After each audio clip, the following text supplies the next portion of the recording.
Que l'histoire s'ouvre. Le cercle tribal bruisse d'impatience. Les chants montent, les regards convergent et au cœur de la scène, Abeni se tient immobile, drapé d'un pagne ocre qui amplifie encore la pâleur dorée de sa peau. On célèbre un mariage qu'elle n'a jamais voulu et qu'elle ne laissera jamais advenir. L'homme qu'on lui impose, un chef arrogant de la tribu voisine, la fixe avec cette certitude brutale que seuls les esprits faibles confondent avec la force. Il sourit, un sourire large, victorieux, persuadé d'avoir déjà gagné. Abeni incline à peine la tête, et dans ce geste minuscule, imperceptible, elle commence à défaire son monde. Arrêtons le temps. Revenons à Abeni. Son arme n'a jamais été une lance ni un poison. Elle possède quelque chose de 1000 fois plus dangereux. Elle comprend les hommes, leurs peurs, leurs failles, leurs désirs honteux, leur vanité altérée par l'ego. On raconte qu'à 12 ans, elle avait poussé 2 frères ennemis à s'incliner l'un devant l'autre. Non par compassion, mais en révélant subtilement à chacun ce qu'il craignait d'admettre. Au premier, qu'il enviait la force du second. Au second, qu'il rêvait secrètement de la douceur du premier. Elle les avait mis face à leur miroir interne, sans jamais lever la voix. Le conflit avait fondu comme cire au soleil. À 15 ans, elle avait calmé un vieil oncle violent simplement lui racontant. D'une voix douce, comment certaines hyènes dévorent leur chef lorsqu'il commence à boiter. L'homme n'avait plus jamais levé la main sur personne. Pas après ce sourire mystérieux d'Abeni qui, pourtant, n'avait rien dit de plus. Revenons au cercle tribal. Le temps reprend. Abeni avance d'un pas. Son fiancé forcé sourit encore sûr de lui. Alors elle décide de lui offrir ce dont les tyrans raffolent.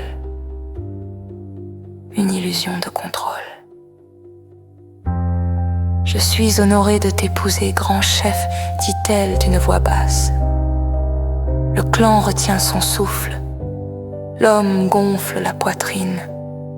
Sa mère sourit. Son père soupire de soulagement.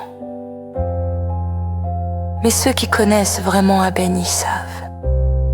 Quand elle parle avec douceur, c'est que le monde va se renverser. Elle se tourne vers la foule. Mais avant d'unir nos maisons, je veux que chacun entende la sagesse de mon futur mari. Elle insiste sur sagesse comme on glisse une lame sous une côte. Elle demande qu'on lui offre la parole, non pour elle, mais pour lui.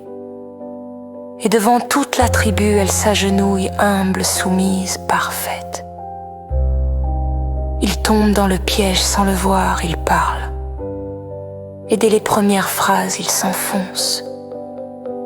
Il se vante de ses conquêtes, de ses victoires, de ses corrections infligées aux femmes de son clan.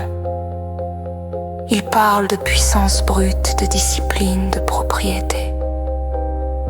Abeni l'écoute, les yeux baissés, mais chacun perçoit qu'elle dirige la scène centimètre par centimètre. Quand il finit, le silence est lourd, très lourd. Les femmes se regardent, les mères serrent à leurs filles. Les anciens se crissent, un chef doit inspirer, pas terroriser. Même ses propres guerriers semblent hésiter. C'est alors qu'Abeni joue son dernier coup. Elle relève la tête. Ses yeux brillent comme 2 braises noires. Quel homme puissant, tellement puissant qu'il n'a jamais su gagner l'amour d'une seule femme sans l'acheter. La foule vacille, elle continue calmement, tellement sûre de lui qu'il a dû menacer mon père pour obtenir ma main, tellement fort qu'il a peur d'épouser une femme qui pense.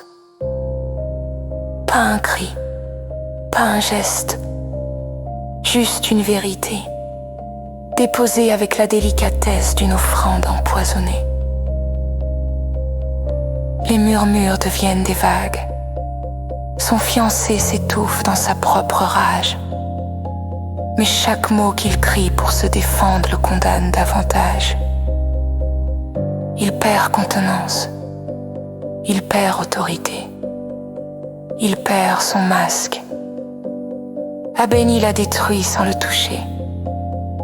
Elle lui a arraché son pouvoir en le laissant parler. Quand il finit par la menacer, devant tous c'est terminé. Le conseil tribal se lève pour la première fois en 20 ans, il destitue un chef. Son propre peuple le désavoue. Abeni, elle, se lève lentement, libre, intouchable, majestueuse. Elle quitte le cercle sans demander la permission. Les femmes s'inclinent sur son passage. Les hommes s'écartent. La peur qu'on avait d'elle devient du respect. La beauté qu'on voulait dompter devient un étendard. Et dans son regard, on voit briller non pas la victoire, mais la certitude d'une femme qui comprend le cœur humain avec une précision qui fait trembler même les esprits les plus forts. Voici la clé de ce récit. Quand on maîtrise l'esprit des autres, il n'est jamais nécessaire de briser leurs chaînes. Il suffit de les convaincre qu'ils les ont forgés eux-mêmes.